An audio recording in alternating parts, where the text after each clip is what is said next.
game time. Okay, so stencils. So obviously stencils are super important, and I realized how important for me personally a very legible stencil is. This is a piece that me and Kate worked on just this weekend over a private seminar, and we're gonna go over how I do the stencils for them. So I always do my stencils in red so you can see a clear stencil line, I guess, over the drawing. I like to start with my lines, and anything that I know I'm going to line with, I'm going to create a line. And I use my fine tip brush to do that, so that when I get it printed out, it's super crispy and legible. I like to turn down my stabilization down to about 35% when I'm doing this, because when doing realism, you really want to make sure you're finding edges.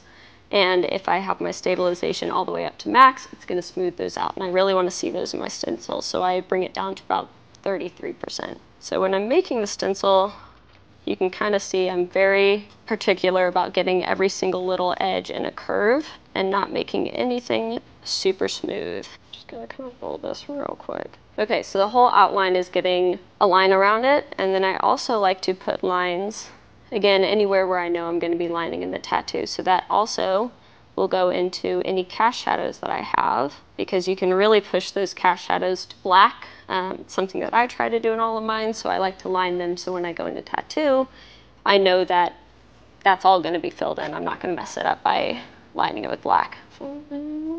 So when a cast shadow is falling off and it's going to get brighter, I just have these lines open, and I'm going to come back into those in a bit. But wherever I really want to push that cast shadow to dark, I add a line. So let me find another place to do. Also, anywhere where I kind of get any dimples that I know I'm going to be kind of rolling off of, line. And when I'm doing this, I'm always trying to find the edge of the shadow. I don't go down, like for this one, I wouldn't go down the center of the shadow.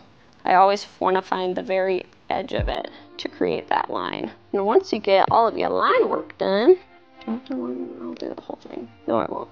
Yes, I will. No, I won't. I'm gonna come to this one.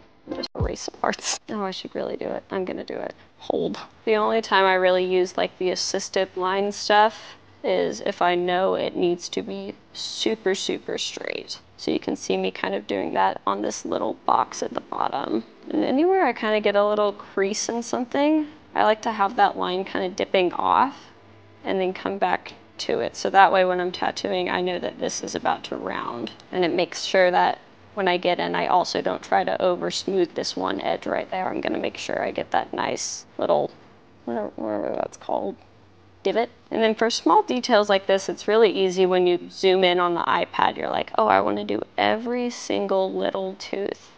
But in reality, when you actually get that stencil on, those teeth are going to be super small. So to give the impression of teeth and I still know what's going on in my stencil, I just make little dots where those teeth are meeting the gum bone, I guess, I don't know. So that I know if I go in and just put those little dots and brush a tone over it, it's going to look like teeth. It's just another way to simplify your stencil so that you know what is going on. And again, on this skull, I wouldn't want to try to come in and make this super smooth line around.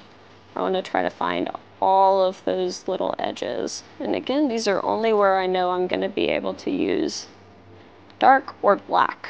Any super sharp creases that I see, like this, where I know it's going to form a dark shadow, I also like to do lines, because when I go into tattoo them, again, I'm going to know I'm going to be using a liner. Once we get our lines done, I like to create an extra layer on top of that. I come over here and click technical pen, and I move my spacing up to about 54%.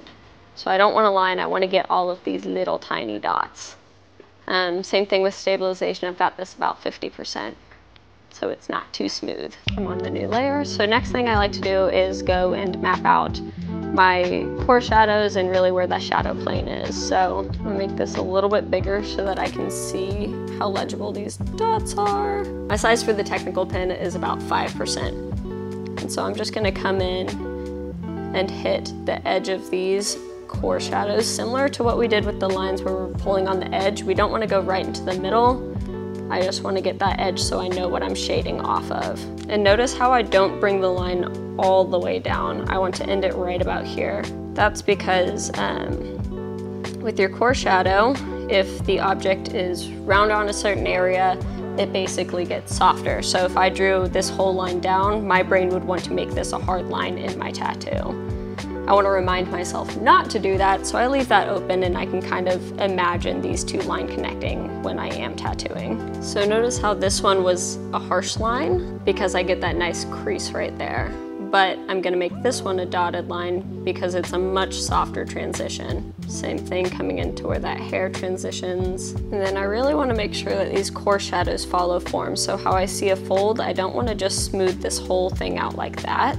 I wanna try to really emphasize every single fold with these little C shapes. And I'm just pulling off of that cast shadow with dots so I remind myself that it's gonna fade out. Cool. Once I get all my core shadows in, I'm gonna go in and start marking transition tones. Again, this is just gonna be with dots so that I know I'm not gonna draw a harsh line. So you can kind of see I'm marking where my fall off should be for all of these kind of lines right here. How far do I wanna pull that dark out and where do I wanna stop it? All of these little dimple ones. We've got this slightly darker transition tone right here from the shadow plane to the highlight. I'm just marking where that is going to be. Same with right here, you can kind of see this shape is lighter than over here. Okay, so for my light plane, I don't like to do all of the little things, how do I say that? In my light plane, I don't mark where the shadows end, I mark exactly where the highlights are gonna be. So I know that my transition from this mark to this point is going to be totally smooth. I don't wanna end it harshly. I just wanna transition up until negative space in the light plane. So that highlight, that one, and that little highlight. So my light plane is super, super simple. I missed some over here. Boop, boop, boop, boop. And if you're having a hard time to kind of find where these shadows and planes kind of start and stop, a super simple trick is just to squint your eyes, and it helps you to see those tones and sections a lot easier. All right, cool.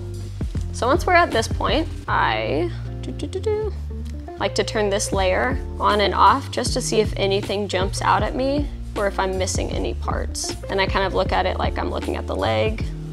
All of those are marked, this part.